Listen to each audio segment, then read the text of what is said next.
Can we hit the button? Yeah. We're on. You ready for me? Yes. I now call to order the regular meeting of the Town of Georgetown Board of Selectmen for August 13th, 2019. Would everybody join me in the pledge of allegiance, please? I pledge allegiance to the flag of the United States of America and to the republic for which it stands, one nation, under God, indivisible, with liberty and justice for all. Roll call. I am Lynette Kelsey, Police Judge. Rob Connell. Here. Keith Holmes. Here. John Jennings. Here. Paul Hinton. Here. Mary Smith. Here. Tim Allen. Here. Everyone's here. Agenda approval. We have another item to add. We'll add it as item 5. Is that the asphalt, PLM asphalt contract approval. You should have it on your table. Yep. And then, are we doing executive session? Jerry was saying yes, and he would bring it with him. Okay. I'm waiting, looking over you at the door. It did look like somebody was pulling around. So, that would be for Bighorn Crossing, and do you want to, we need to talk about your evaluation, so Yeah. we can do that in executive session too. And, okay, anything else to add to the agenda?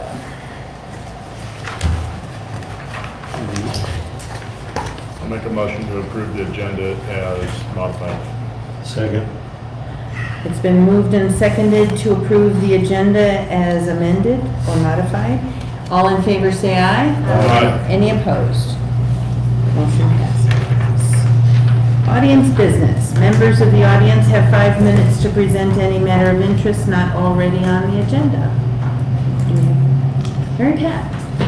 Yes, my name is Mary Pat Young, and I reside at 1745 Skyline Road here in town. And I wanted to know if there is any ordinance about having a dumpster in your front yard.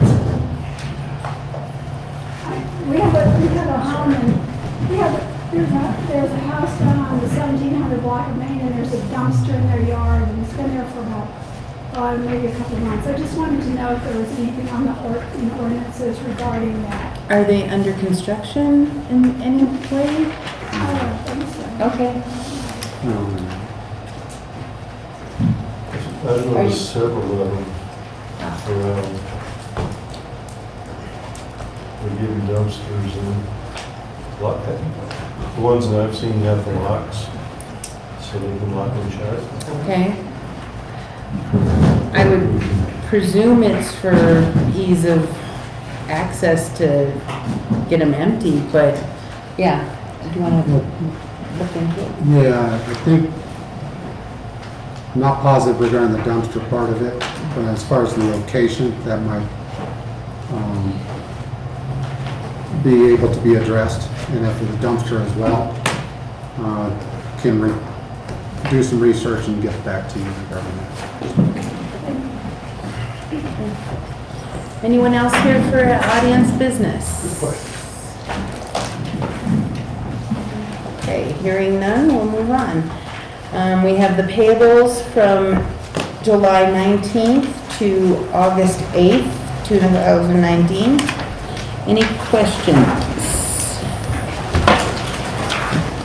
I just had a question about the radios. Is this Randy, is this the same radios that kind of got delayed and everything, or? I do not have a copy of the payable. Is this the $14,000 bill? Yeah. No, this is the same monies for the radios that we did before that we had to spend that finally became available.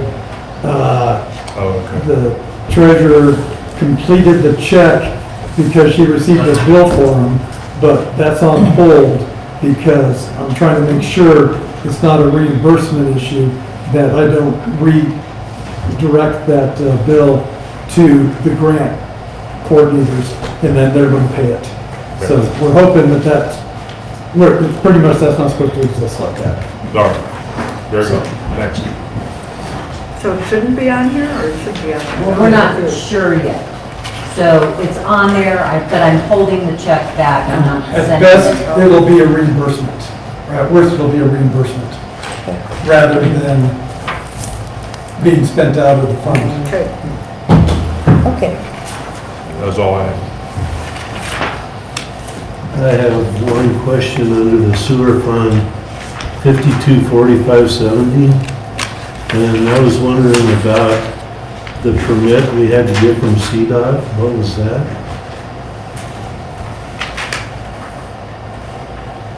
I'm sorry, a permit that we're getting from CDOT? Well, it's they were Colorado certainly Department paying of for it. something.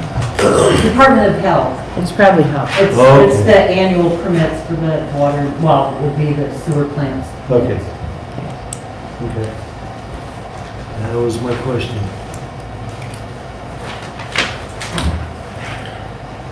Okay. Any other questions about the payables before you?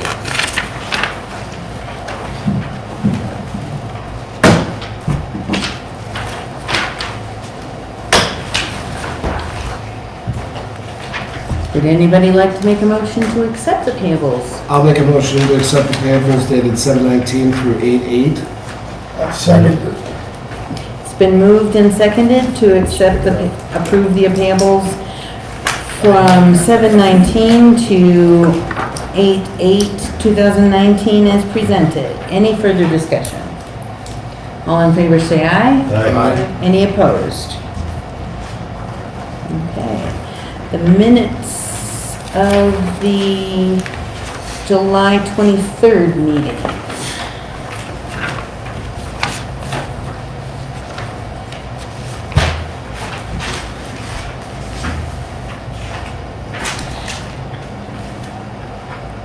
Anybody have any corrections, questions? You? Well, there'll be. Well, question grammatical thing, but I didn't bother to look it up to see if I'm right or not. Are we gonna get a follow-up on the purchase of the used vehicle and the staff report from the treasurer that, on page 3, at some point? I mean, we can let the minutes go, but just, Yeah, as far as Okay. the like, answers? that issue, yeah. Okay. Did you look it up in the, Oh, if commission should be after Board of Adjustment, I didn't put it. okay.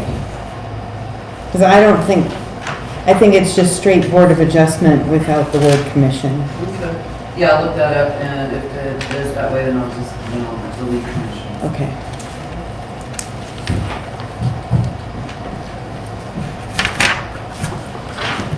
I'll make a motion to approve the minutes dated 7/23/19. It's regularly scheduled, As, as presented, Amended. Amended. as amended. I'll second that.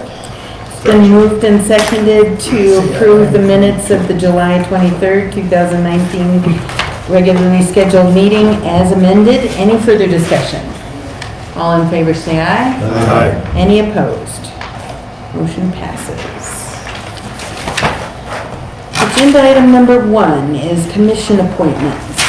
So we have 3 for the Design Review Commission. We have Cindy Neely, Joan Eaton, and Mark Reynolds. We can do them separately or together, whatever. I move to reappoint Cynthia Neely, Mark Reynolds, and Joan Eaton to the Design Review Commission. Second. It's been moved and seconded to reappoint Cindy Neely, Joan Eaton, and Mark Reynolds to the Design Review Commission. Any further discussion? All in favor say aye. Aye. Any opposed? Thank you. And then Planning Commission, we have Nikki Weber and Brandon Weber. Braden, I'm sorry. Thank you. We don't actually select the chair, don't they do that within their commission? Correct. So, okay, so we're just. So we would just reappoint to the commission and then they work out the, I move to reappoint Nikki Weber and Braden Weber to the Georgetown Planning Commission. Second. it's been moved and seconded to appoint Nikki Weber and Braden Weber to the planning commission. All in favor say aye. Aye. Any opposed? Motion passes. Agenda item number 2 is ordinance number 2, series 2019. This is a public hearing and second reading. And it's for the adoption of the 2018 model traffic code with amendments.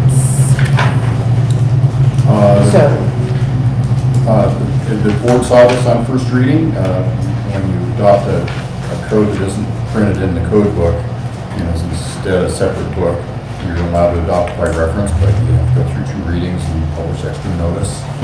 And it's also common that when a code by reference is adopted, there are local amendments to the code and local penalty provisions. And this ordinance is pretty short, adopts the 2018 model traffic code. It references that code as you're supposed to tell people where you can get a copy of the whole thick model traffic code if you're into that. And then it's also required that we set out the penalty clause in full. So we printed basically the penalty clause that's always been true for violations of the traffic code. It's important for the police department to be able to write tickets that are based on our current traffic code. And I don't know if the marshal has anything to add around that. Couldn't add anything. We have it available, we're ready to continue. It's just a procedural step we have to take to adopt the newest version of the model traffic code, which is what the 2018 version is. So, well, were you counting that as formal calling the public hearing? I said, You should include the staff report, which was okay, mine and the marshals. If we Okay. include that, ask if there's any public wants to testify. okay. So, public hearing is open. Any public comment? Okay, no public comment. We'll close the public hearing. Any comments, questions from the board?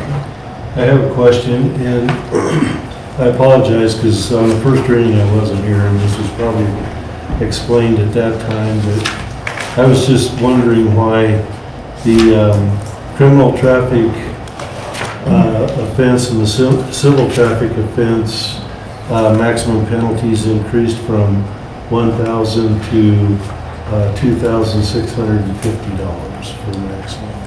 That's a good question. The legislature year to year adjusts the maximum allowed jurisdictional limit for the municipal court judges to impose fines. For years, it stated $1,000, and most recently, the legislature changed that to say, okay, $2,000, and then every year after that, they put a little inflator clause in it so they wouldn't have to keep amending the state legislation that empowers municipal court judges to impose a fine.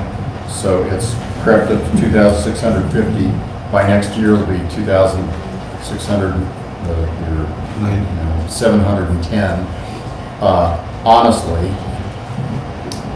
most cities are sticking with this number for a few years because in practice, the municipal court judge, when he imposes fines, is never even close to this number.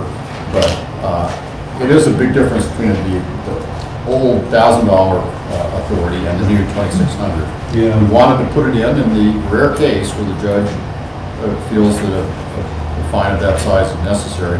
He needs to have a basis for it in our code, and that's why. But that's why the number, which is kind of a new thing. The legislature said, okay, let's be clever and let's put in an inflator so we don't have to mess with this again, which simply meant that cities have to mess with it and keep changing the number, and that's irritating. We're doing it. Okay. That's the answer. Okay. Any other questions or comments?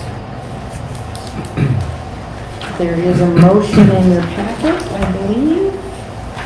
I move to approve ordinance number 2, series 2019, an ordinance adopting by reference the 2018 model traffic code, providing penalties for the violation thereof and making conforming amendment to the Georgetown Municipal Code on second reading and post at 3 locations and on the town website. I'll second that. It's been moved and seconded to approve ordinance number 2, series 2019. Any further discussion? All in favor say aye. Aye. Any opposed? Motion passes. Thank you. Agenda item 3 is ordinance number 3. This is first reading. This is an amendment to the short-term rental ordinance.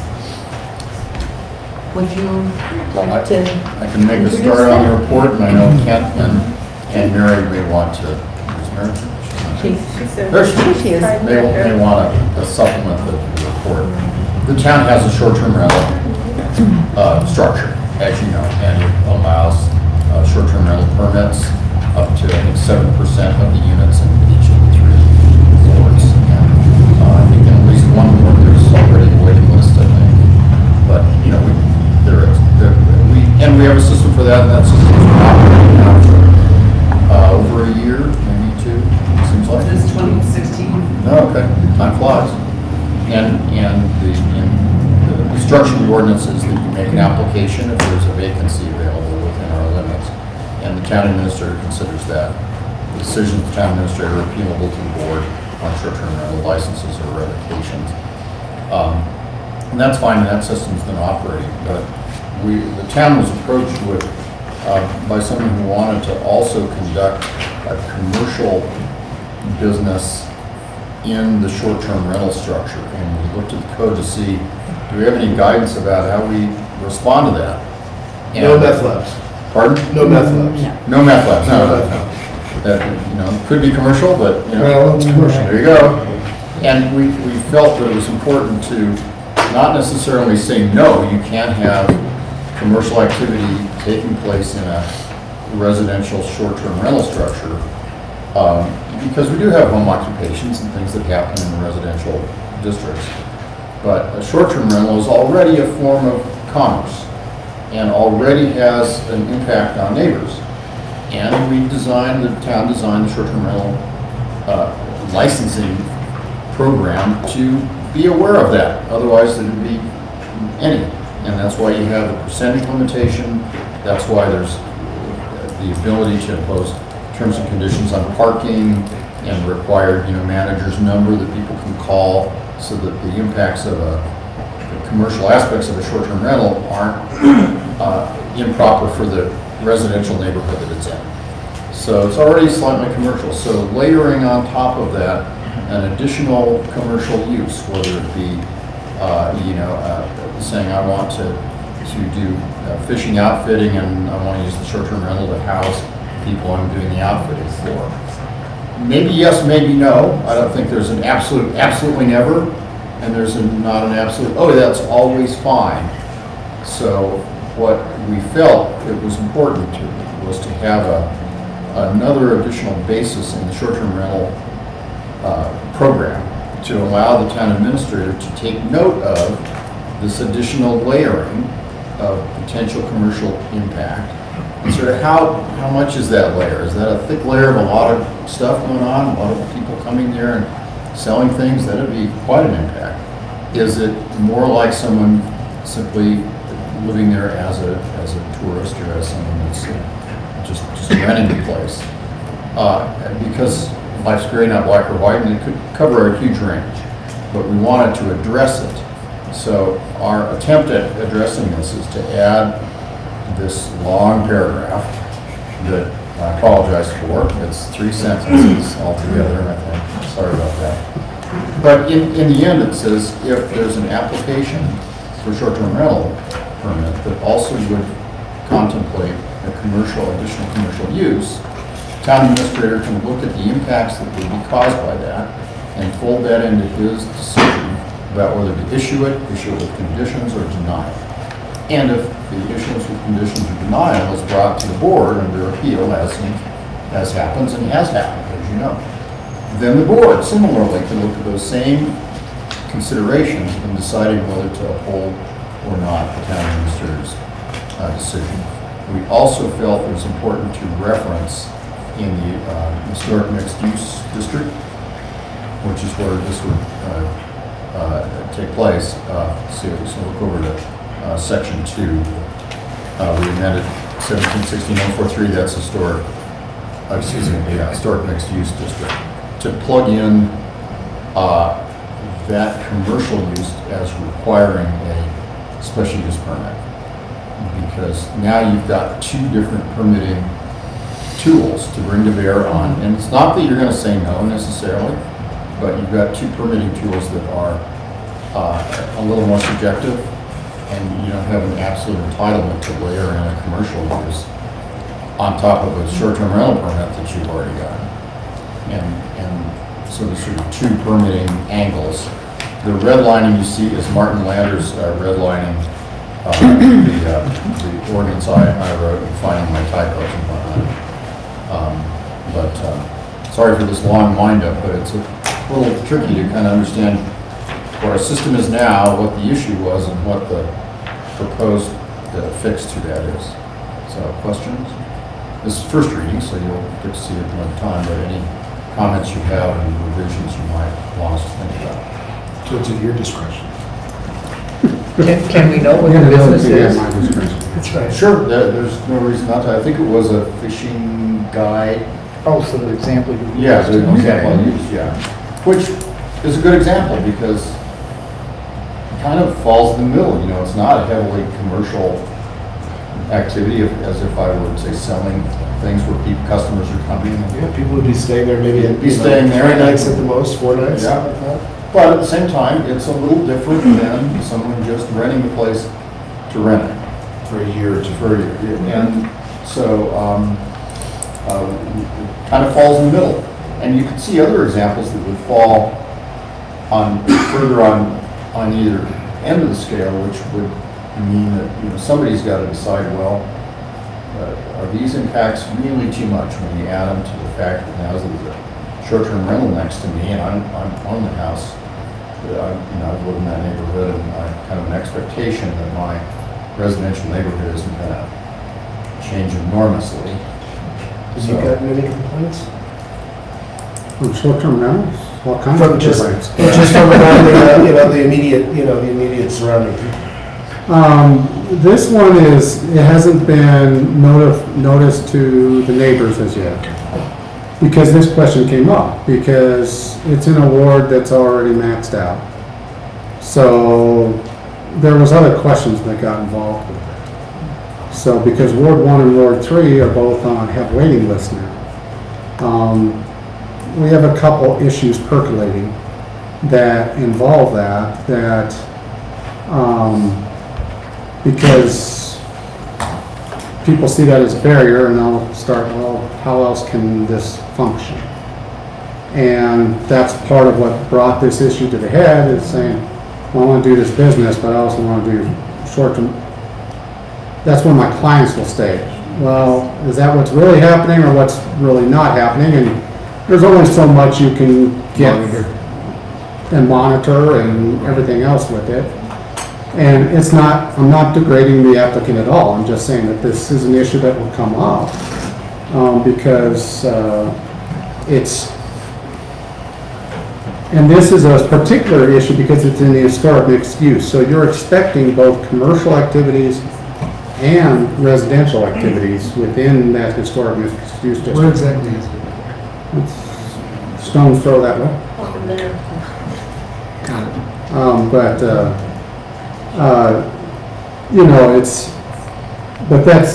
are the type of issues that are going to come up, and this one is, as far as just in general, is kind of an issue as well, because there's a wide range of commercial activities. Some have an impact to neighbors, some don't. And the difference between a home occupation and a retail business obviously is far different, but there's lots of areas in between.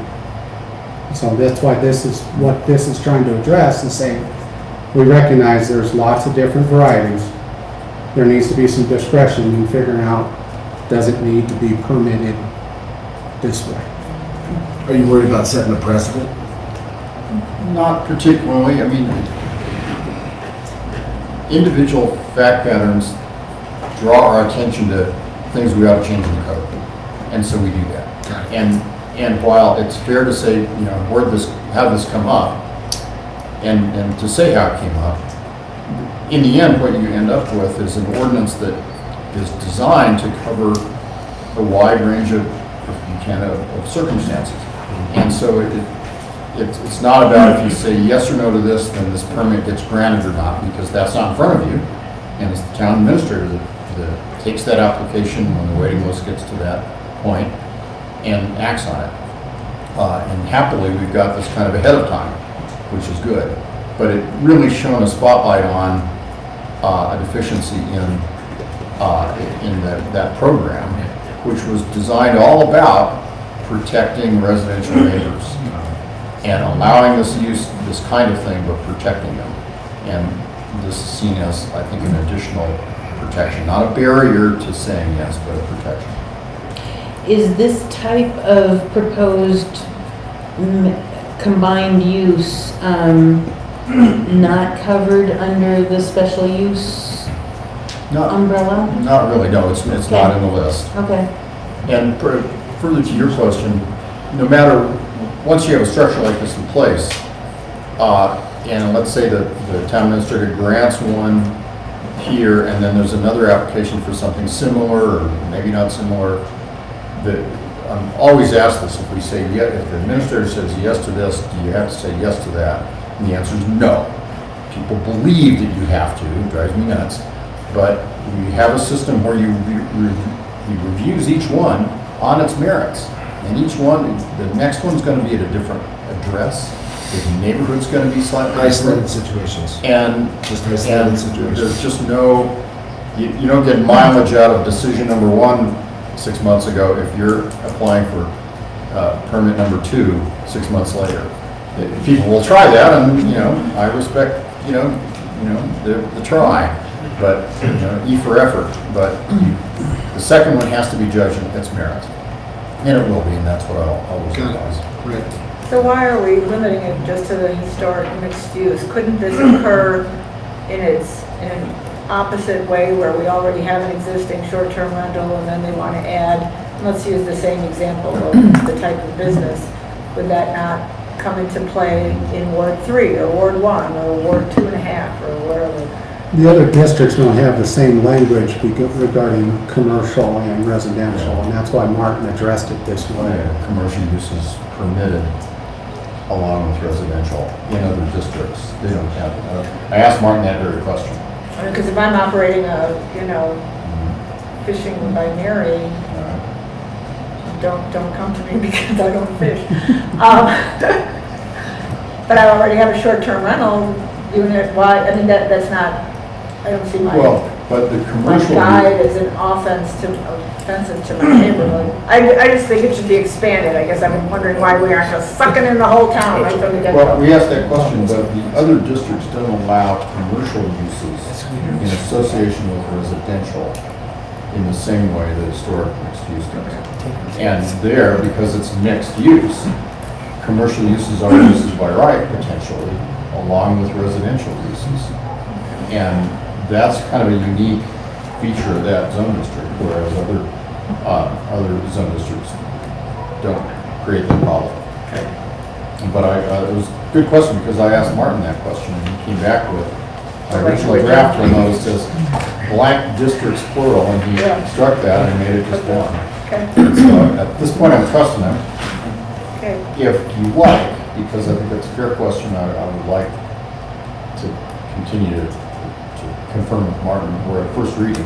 I'm happy to get him to confirm that. But that's our view of how the structure of the zoning code works. And we can report it second reading. So I'm having a little problem maybe understanding why you want to do this. If it's already a commercial business, they already can apply and have like a bed and breakfast and things like that. So why would they need to have short-term rental? Just because they're zoned so that it's commercial residential? I think it's the other way around. Someone with a short-term rental permit that would want to layer in at the time of applying for it or later, a commercial use. They're in the historic mixed-use district. Commercial uses are allowed. And then instead of having two, what I'm doing is assuming that a short-term rental is a form of commercial use. Pretty benign, we understand, but let's remember we have a permit program for it. It's not like it's just allowed. And this board made a permit program to be concerned about impacts of even that level of commercial activity on neighbors. So I've got that. Now I say, well, this district allows me to have a business. So I'm going to do that and just apply for a business license. And bang, now you've got two commercial type uses in the same location. Maybe that's fine, but without a structure like this, you don't have a basis to say no to the commercial use. You don't have a basis to say no to the short-term rental use based upon the fact that it's going to be paired up with commercial use. It's kind of the additional intensity that we're trying to give the administrator tools to look at. That's the answer. Okay. It's kind of multiplying the impact. Either a commercial use, fine, short-term rental, fine, but now there's the ability to have them together, especially a short-term rental comes first, and then a commercial use is later down. That makes sense. I didn't think of it going in that direction.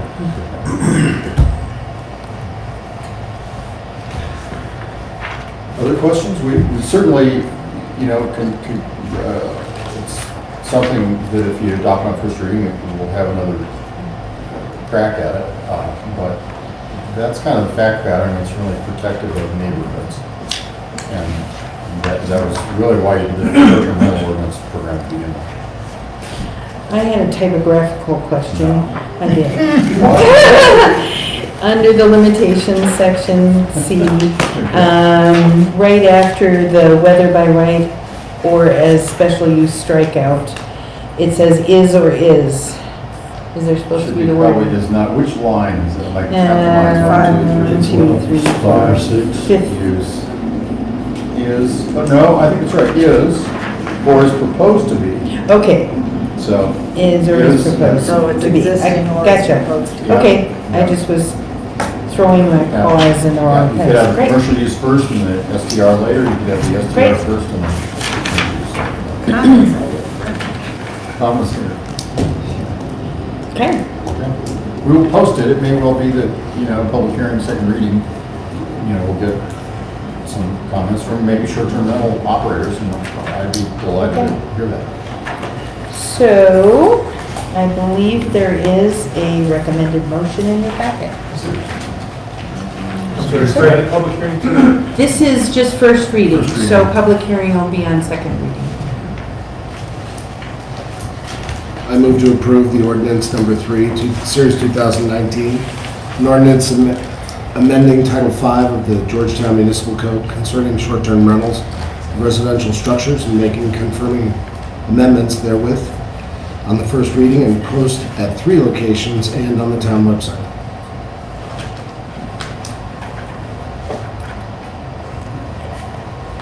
Do I hear a second? I'll second it.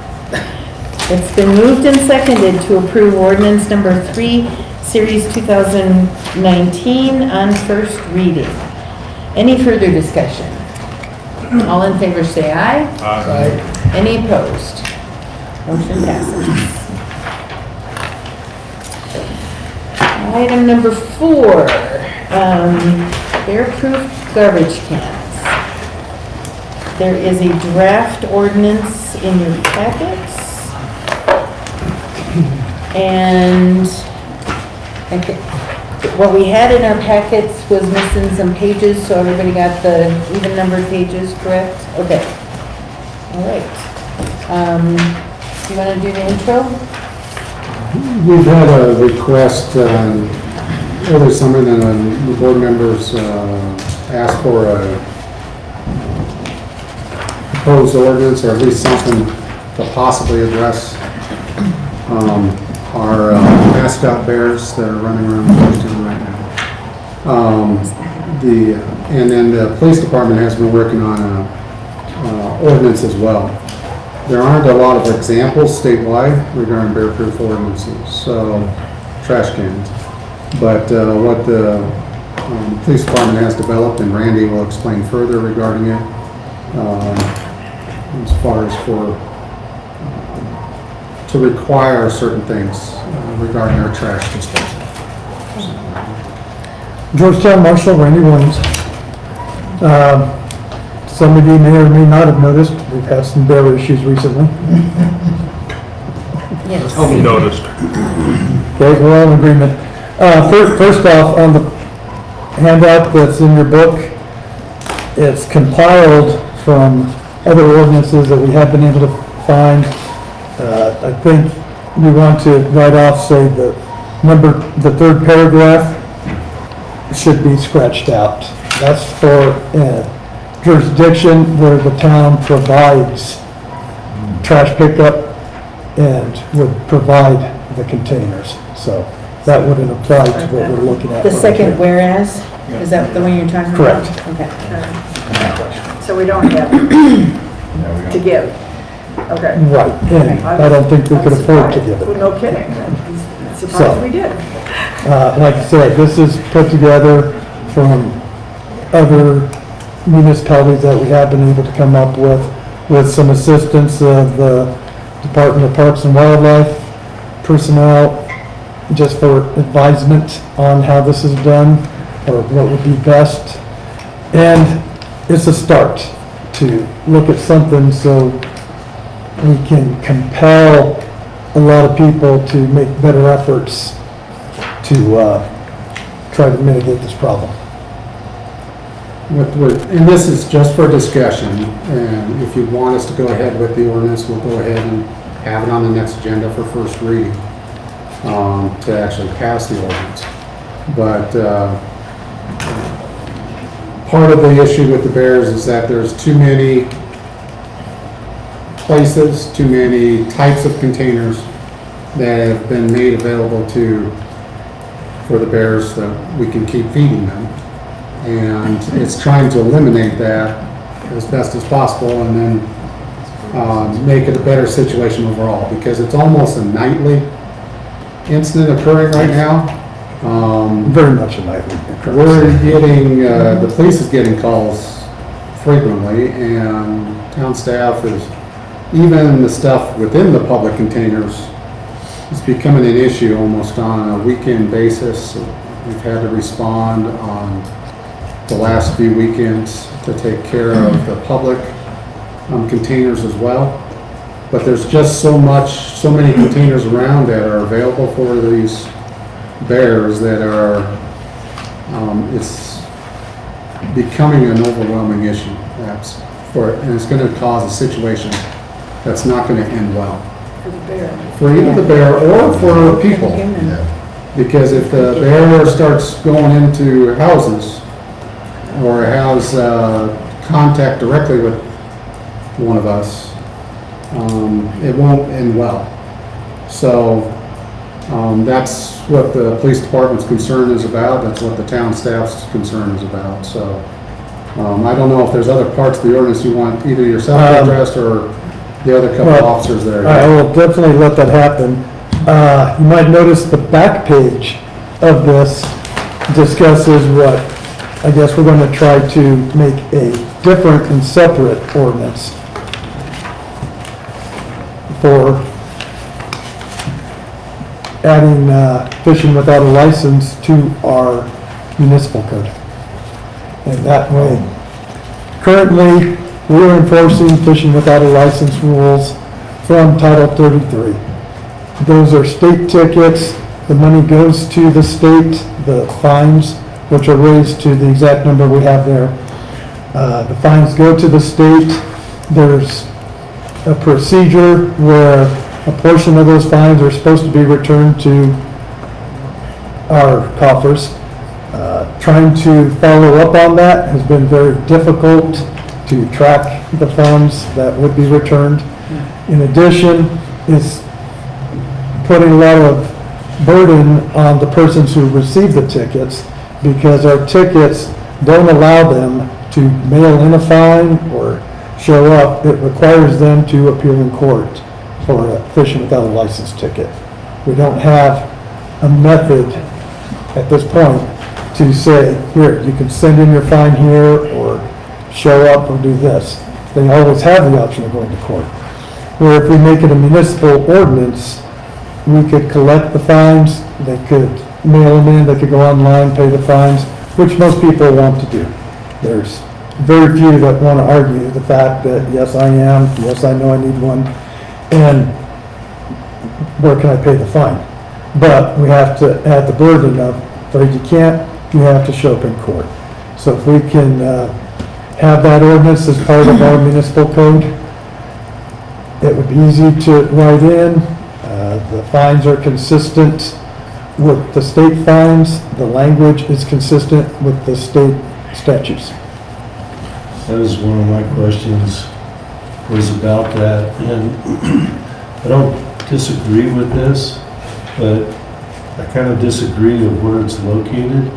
It was like you were looking for a place to just throw this in, and it ended up in this wildlife That's why thing. We could make it. that's why I'm adding the disclaimer for a second ordinance, not part of the bear ordinance at all. Okay. To ask for a second ordinance or proposing a second and separate ordinance to address fishing license required. How much does a fishing license cost?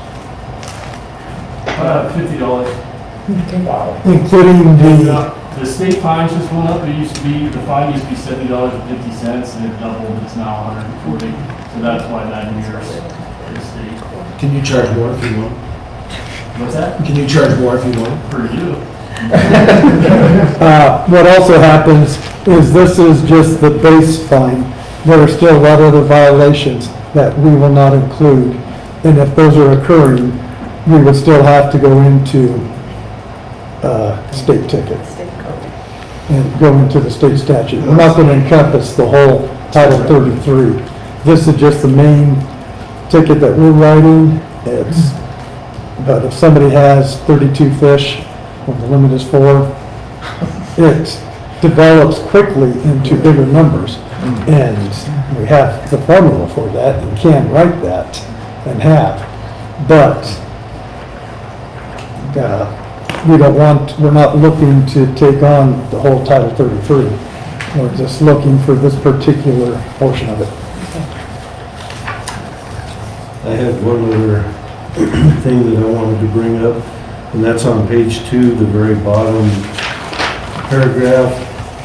And this paragraph talks about putting your trash out. We're not clear on that paragraph yet. You haven't got that far? No, we have. We're not clear on how that should be worded.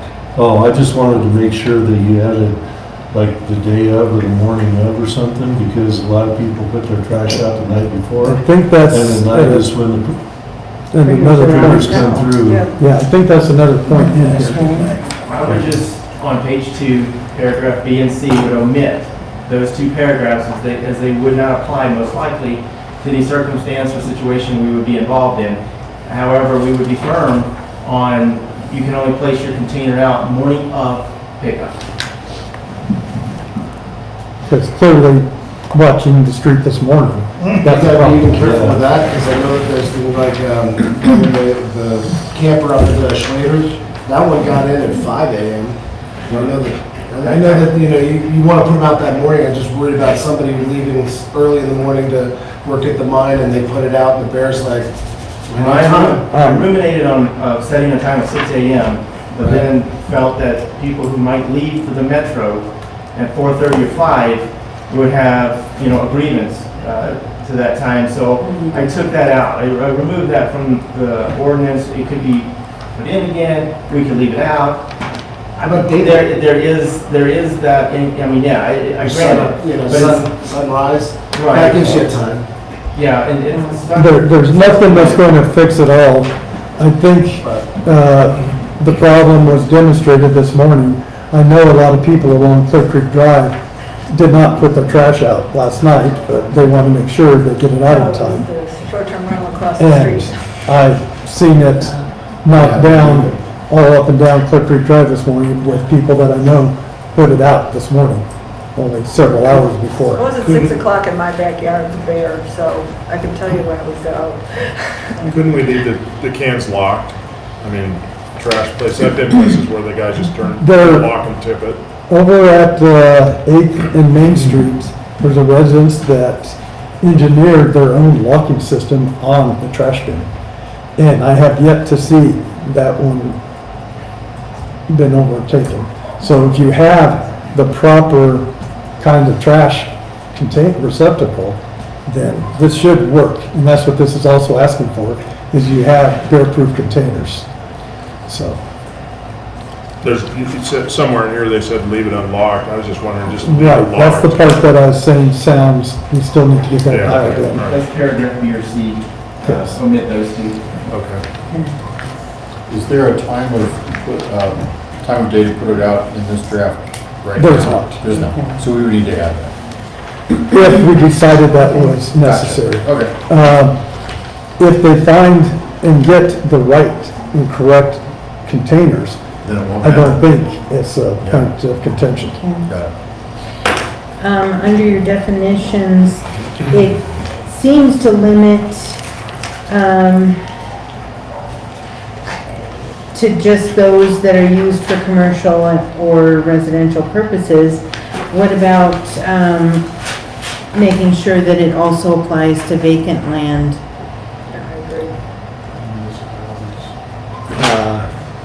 To vacant land. Yeah, Unoccupied, leased or used. Just so that someone doesn't, let's not leave a gaping hole in the, Right. in the ordinance, if someone doesn't put their dumpster, they move it from 1700 Main or whatever to the empty lot next door, and then we still have the same It's problem. vacant because land, it's but not- there's still the same things Yeah. occurring. Yeah, there might be an implied residential use because they own I think both. Mr. but- Dollar is reading So, something that okay. denotes that. The 1, 2, 3, 4th whereas,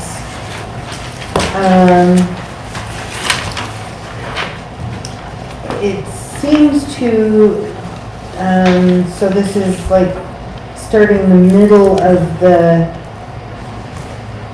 there's some reference to, those property owners who have incurred previous violations. And I'm not sure why it's phrased that way. yeah, wouldn't it apply to everybody? Can I qualify it by saying we're not lawyers? Well, I'm just. So I don't know. Just- I don't know why it was Okay. phrased specifically like that. I'm Okay. sure there's a better way to Okay. put it in the legalese.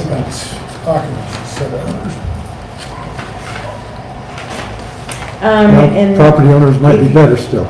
Well, but even the previous violations, I mean, wasn't this applicable to everybody? We don't have to wait for somebody to have an incident Well, before. Further on, as far as violations, it says first violation is just going to be written warnings Sure. and such. Sure. And we can handle that in the operative part of the ordinance where you have the penalty section, penalty Okay. for the first violation, penalty for second, third, fourth.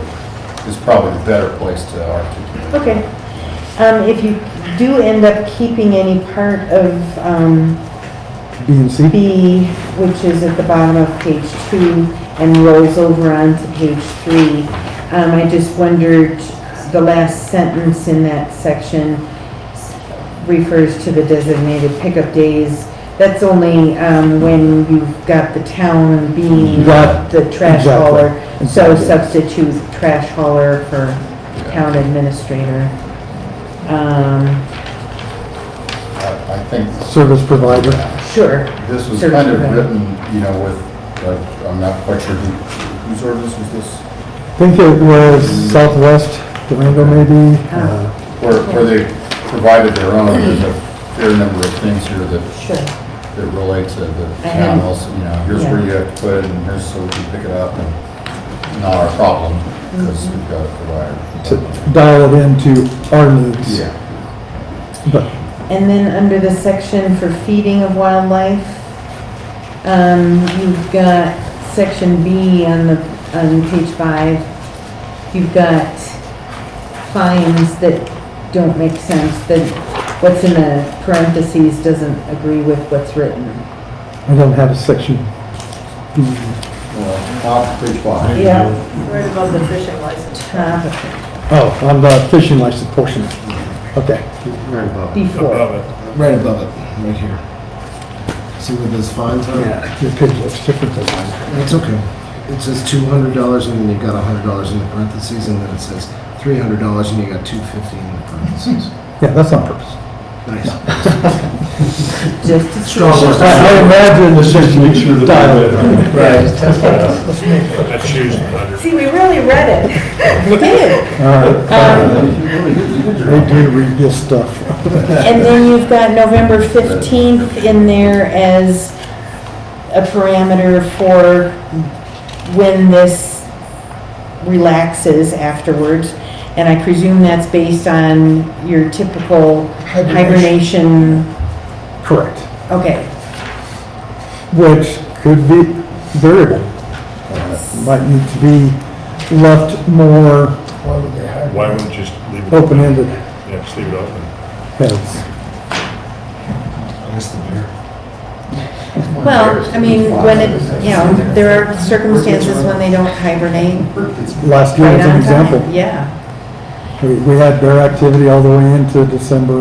and last then we year. should probably address when it kicks in the spring as well. If you left it open, it would.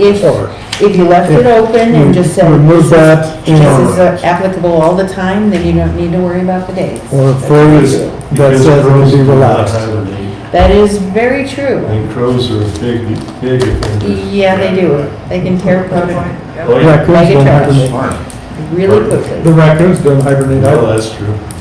Yep. Let's say we have a lot of mountain lions that have cleared up the raccoon population. So, I don't know how lucky, but still. okay, those are all the comments I had, so. Anybody else?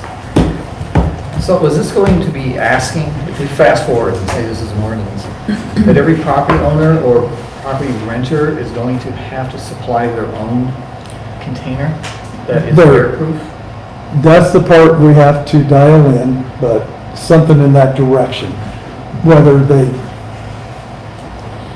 create themselves, by the definition of container that the bears can't get in, because they are expensive.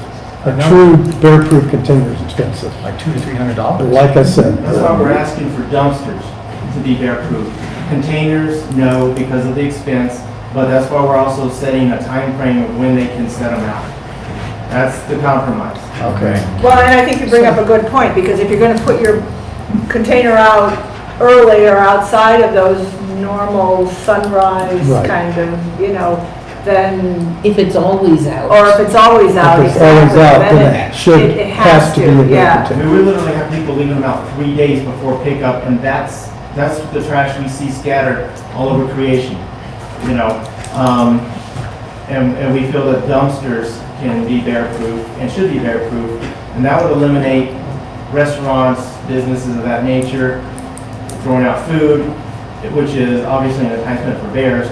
And we just can prevent bears from getting in those dumpsters, and then the trash pickup is day of pickup, trash containers that day of pickup, and hopefully we can at least reduce the amount of bears getting into those containers. Oh, it should make an impact, I yeah. don't think we'll be able to eliminate it completely, but dramatically reduce it. Can I ask you a question? Yes, sir. The bear-proof container dumpsters, under your definition, would the dumpsters that have the plastic lids, but they have a lock strap across them, would that comply? or- Well, so what we've noticed is like the school tried that, and the bear was up on the dumpster, pounding on it, and was able to collapse the lid and go in there and come right back out, bar mitt, and nothing to it. So, I would say no to that. The true bear-proof dumpsters are fully enclosed and have doors On the that, side. on the side, Yeah. that lids can still be lifted, but they can also be latched. Okay. So, and there's been several businesses that have had them. They all lost them over the past winter. Somehow with their service provider during the winter, when there wasn't bear activity, the bear-proof dumpsters were swapped out and replaced with the flimsy things we're seeing. And all summer long, they've been asking to get the bear-proof dumpsters back without success. Yeah. So it might assist if the provider isn't allowed to bring a dumpster in town that's not appropriate, they might have to reevaluate what service they use. Or we might have to give the people a grace period where the provider can actually purchase the dumpster to give to them. So, you know, Yeah. that'll take a little time. Like we do with a lot of our ordinances, we're still very discriminate on how we execute them. And I guarantee there will be an educational stage of this ordinance, where we can find the proper equipment, where to get it, and be able to provide that, not just you have to find it. So. Obviously, it's a hassle initially, but in the long run is where we're hoping this is going to pay off. Officer Walter here with Wildlife can attest to some of the issues they've had, say, in the Evergreen area with bears entering homes and trailers, and that's what we are ultimately attempting to avoid here. That's an ugly situation. And I will say, Georgetown's not the only town with a bear problem. Oh, yeah. It's just a blip on my radar. I'm running around Conifer daily, Fair Play, every day we're getting calls, so. I do appreciate you guys listening to John and Randy with this ordinance, because there's not many towns or even counties in the state that have tried this. A lot of people are kind of hesitant because you're kind of putting it back on the citizens to purchase a container or do something a little more, so a lot of people won't try it. I've brought it up to Clear Creek County and Jeffco before, and that hasn't gotten very far, so. So obviously we could be, It's, you know, it's the timeline. You know, if they don't do something about it and they get used to, you know, dining at that address, well, they're just gonna, it's a matter of time before they rip the door off and harm the people inside. So putting it back on the citizens, I think is the right thing to do. Right. It's their own lives that they're taking into their own hands. You know, get something that'll save your life. So Georgetown can be leaders on the front range, at least when it comes to curtailing these bear issues. Yeah, that's what I'm looking for. Saving lives and getting fines. It's a good start. It is. Thank you. Any other questions, suggestions? Yes, Would you take some Craig. comment on it? certainly. You like the Bears? Who has read Title 8, Section 8 in the last 2 weeks? As much as I love regulation, as much as I love regulation for regulation's sake, you already got your regulation. It specifically says under temporary storage, does prevent temporary storage, provided that the waste is originated on the premise and is fully enclosed or properly secured and stored or deposited in a manner and place which avoids risk of fire, infection, unpleasant or unhealthy odor, the gathering of insects, or the creation of other conditions or nuisances in which manner and place are lawful under the existing laws. It's stored and held only temporarily. You've got it right there. Your regulation exists, you just have to enforce it. We'll add some paragraphs to it. You said that's section 8? This is section 8. Title 8. It's 8.0, 8.020. So. Okay, thank you. Well, I was gonna say, as long as he's public commenting, I'm Lisa Gooch, and I'm a resident, and I just was thinking, what you guys were talking about, how the post office went from, you know, delivery service at individual residents to boxes. What if we become an innovative town and we do bear-proof dumpsters in each ward, 3 or 4, and that every single person can go and we can split the cost, you can have $5 to $10 a month, everybody's bill or whatever, and we could do something like that, be an innovator and, you know, stop these guys from You could. Just thought. I mean, you'd have to explore it as to Sure. how. Okay, thank you, Lisa. Just to reiterate, there are two different ordinances that we're looking for. One, adding the fishing license requirement, and two, addressing bear-proof dumpsters and some regulations on putting out their trash. Thanks, Randy. Anybody have anything else to add? Okay. I'll Thank you. create drafts and circulate them to Randy and his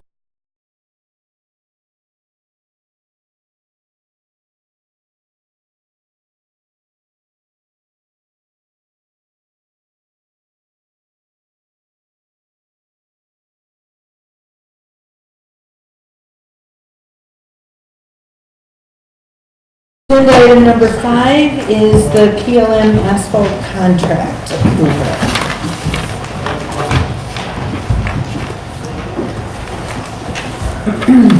Please, Judge Kelsey, I will defer to Craig and Cindy or Cindy's just being quiet. Defer to Craig regarding this construction contract. You don't go loud enough. Craig Abrahamson, I am assisting the town overseeing the gateway improvement projects for segment 1 and with your blessing tonight, segment 2. We, just to summarize very quickly, we bid segment 1 and segment 2, segment 1 being from 11th to Loop Drive, segment 2 being from Loop Drive to 6th Street. We bid those as separate projects for a couple of reasons. One is funding sources were different for segment 1 and segment 2. In addition, we weren't really sure where the numbers were going to come out, whether we were going to have the money to do segment 1 and segment 2. So we got pricing back. We had the money for segment 1 with some slight modifications, executed that contract. Segment 2, however, was a little rich for our tastes and a little bit beyond what kind of the money that you guys had allocated would allow. So we went back to the contractor I worked to modify that scope of work to hopefully get it into the $200,000 neighborhood, which is kind of what we had targeted. By essentially eliminating the removal and replacement of the asphalt, and by removing a portion of the curb and gutter between 6th and 7th on the east side of the road, there by the old place and the bakery, we were able to get the project to, I think, 202 is where the number came in. That includes curb and gutter on the east side, as well as sidewalks as originally scoped. The original scope did not have sidewalks or curb and gutter on the west side anyway. It includes the widening that was contemplated in the original scope of work for segment 2.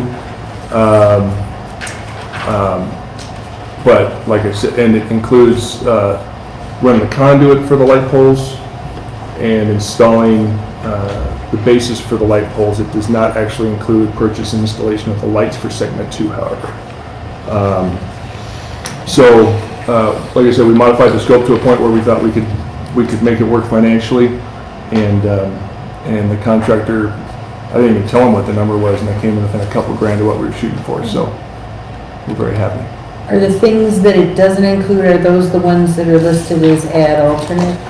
That's not an all-inclusive list of the things that we eliminated, Okay. no. For example, we didn't have them price the sidewalk between 6th and 7th. Okay. That's got some logistical complications to begin with that the design didn't really contemplate very well. And we don't have any drainage issues right there. We have a functional gutter that runs down the street right there. So essentially what they'll do is they'll tie in with the drainage right there on the north side of 7th Street with new drainage from that point. Basically the fire station drain pan, and then from the end of segment 1 on that end up to 8th Street there. It's a very good scope of work. The biggest thing is we're not completely reconstructing and rehabbing the road. But